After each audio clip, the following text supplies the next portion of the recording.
আসো, এখানে কিন্তু অনেক বড় একটা ফল আছে, এই ফলটা নিয়ে যাবো।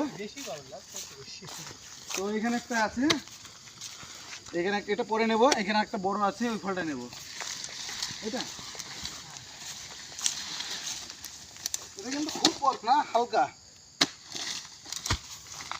এটা অনেক বড় না, হালকা কোনো মতন আর কি।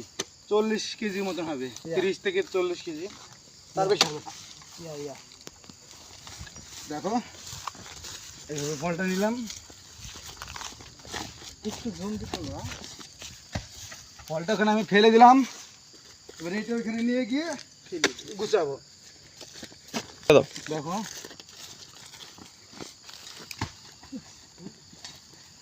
এবার তো কোম্পানি তোমার কাছে ফাইন নেবে না, বীজগুলো ছড়িয়ে দিলে?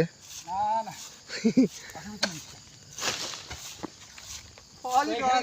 ছিল তো এইভাবে কিন্তু রাস্তার পাশে ফল নিয়ে আসতে হবে। ভিডিওটা ভালো লাগলে একটা লাইক করে দিও, একটা শেয়ার করে দিও, পেজটা ফলো করে দিও।